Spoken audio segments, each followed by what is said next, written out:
Welcome back. Now, the International Monetary Fund has released its latest World Economic Outlook growth projection for the year 2020, and it's quite gloomy, and that's quite understandable. According to the IMF, the COVID-19 pandemic will severely affect growth across all regions of the world, with the global economy projected to contract sharply by 3% in 2020. In the report, which was named the Great Lockdown, IMF has also projected now that Nigeria is heading for its worst recession in 30 years, as it expects the nation's economy to recede by 3.4% in 2020. Nevertheless, IMF predicted that in full year 2021, GDP growth for Nigeria would rebound to 2.4%. Already, Nigeria is feeling the impact with a full lockdown on economic activities in Lagos and major cities across the country. Several sectors are currently groaning under the weight of this lockdown, and from what we know now, it's going to be like this for the whole of April.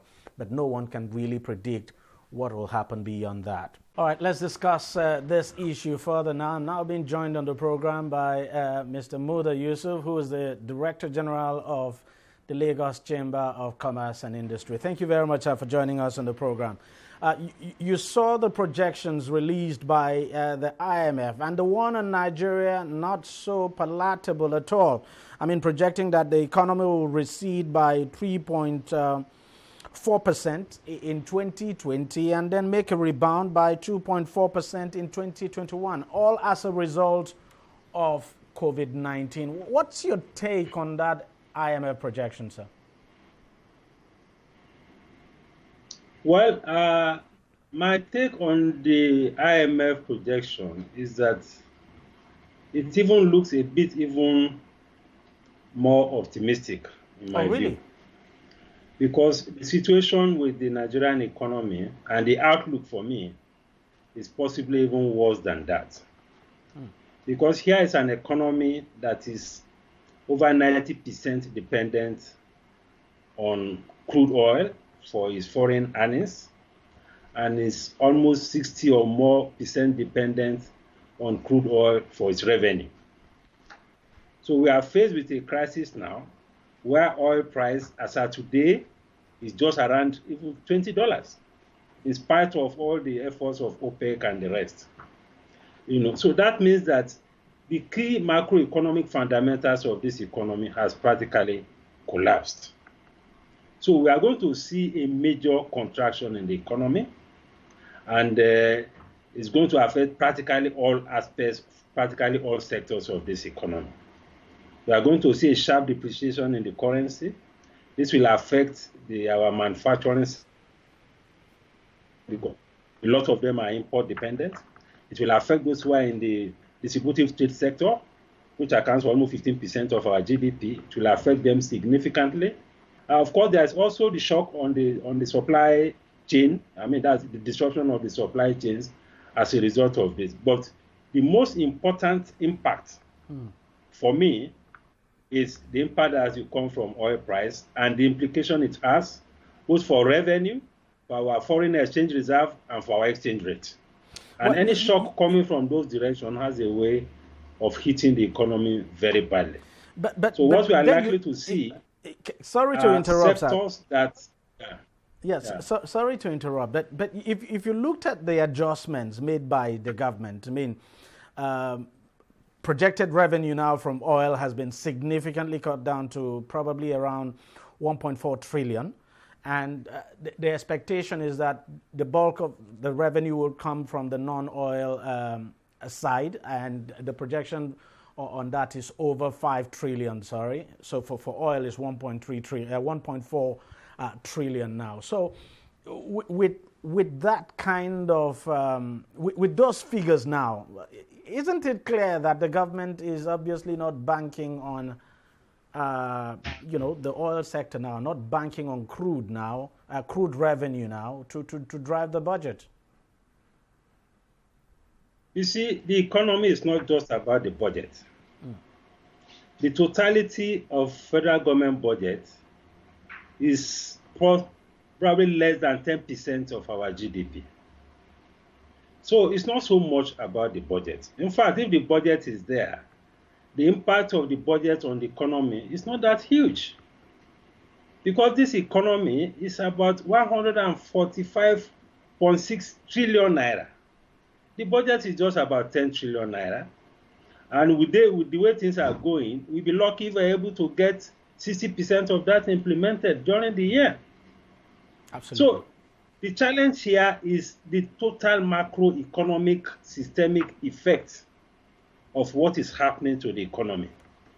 Because if you have an economy of 145 trillion naira contracting maybe by 6% or by 7%, you can imagine the impact on the economy. And it's even more important because a lot of the components of what drives this economy is in the external sector, driven largely by the oil sector. So it is not only about the government revenue. It is what happens to the other aspects of the economy. What is going to be the impact, for instance, on manufacturing? Almost 70% of our manufacturers depend on imported raw materials. If you have a pressure on your reserves, if you have a sharp depreciation in your exchange rate, it's going to hit the manufacturing sector significantly. That will also affect the trading community, because most of the things that they trade are also imported. So it's going to affect those in the distributive trade sector significantly. Because as we have experienced exchange rate depreciation, there will be massive inflation, and once inflation goes up, demand will drop. There will be major contraction in demand. So all these things will affect different sectors.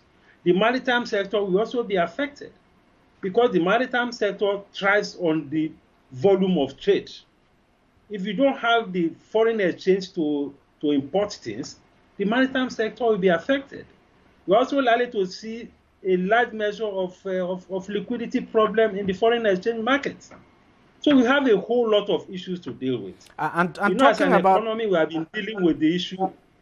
And talking about foreign exchange now, it's difficult now to rely on diaspora remittances at the moment, especially when you consider the effect of the COVID-19 pandemic on most of these countries where these remittances come from.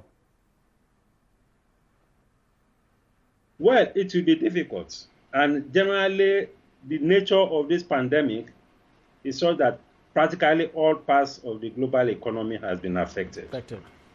But the truth is that if, by the grace of God, we are able to get over this pandemic globally and even domestically, gradually, I think we can begin to see a reversal of this situation. It will take some time. But more importantly, is for us domestically to get our domestic policy environment right.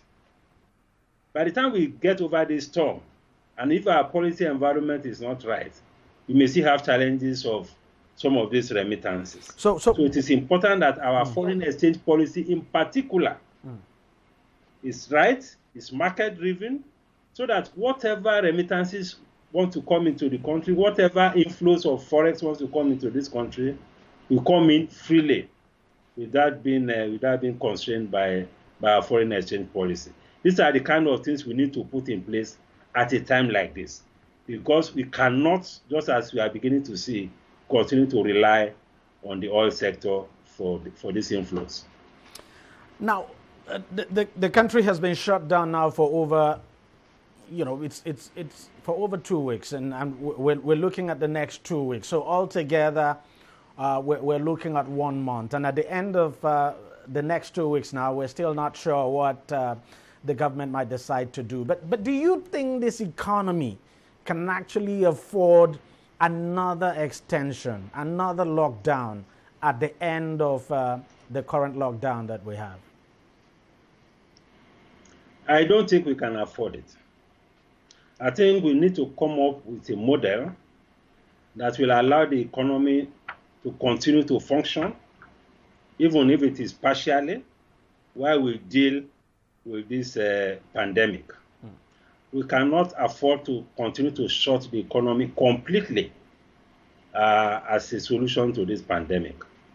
We need to find a model, maybe partial shutdown, so that the economy can begin to find its feet. Otherwise, we risk even more serious problems. We don't want to find ourselves in a situation where the cure for the problem will be creating even more problems than the problem that we are trying to solve. Because the cost to the economy, the cost to welfare of this lockdown is huge, it's horrendous. Granted, it's something that we need to do, but again, there's a limit to the price you want to pay for everything. So we need to look at it again and look at the model of partial lockdown so that you can get the economy back, so that you don't have a situation where there is a complete collapse of both the economic and the social fabric of this society. And give or take, how bad do you think things can get before they get better, especially for Nigeria, with this whole COVID-19 pandemic? Well, from what we are seeing, in relative terms, the situation here in Nigeria and in most parts of Africa is not as bad as what we are seeing in Europe or in America. There have been a lot of theories around that. Some people are talking about the climate theory.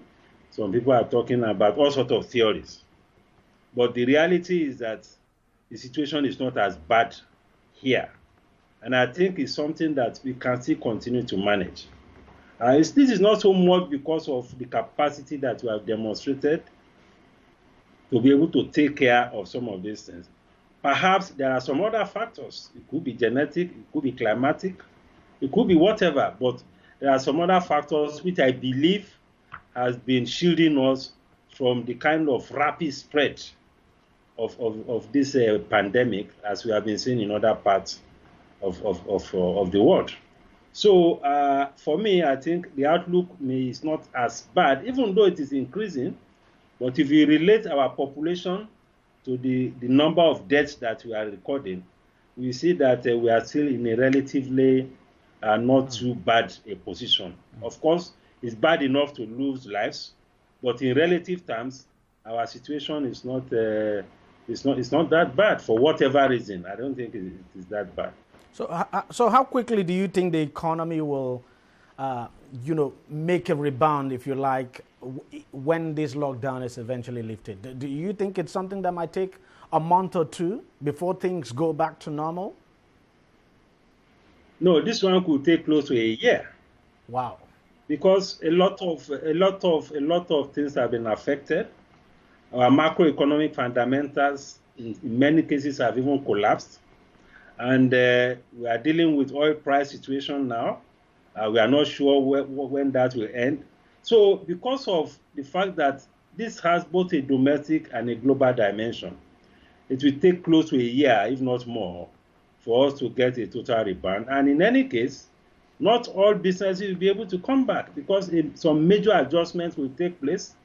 Import-dependent companies and businesses, especially within our own economy here, will have to struggle a great deal. Many sectors will struggle to be able to find their feet after this pandemic. So it's going to be quite challenging. It's going to be positive though, but the recovery is going to be very, very slow and very, very gradual. That's something. That's actually a bad one. But let's just hope things get better. Thank you very much, sir, for your time. Thank you very much. Well, that's how much we can take on the program. Thank you very much for watching. But just before we go, we want to tell you not to discriminate against those who have recovered from the COVID-19 disease. As a matter of fact, they are survivors. And we all know that they can't infect anybody anymore. So it just doesn't make sense at all to stigmatize those who have recovered from this disease, because when we do that, we're making the fight against the COVID-19 pandemic more difficult, not just for our country, but also for ourselves. I'll see you again next week. Bye-bye.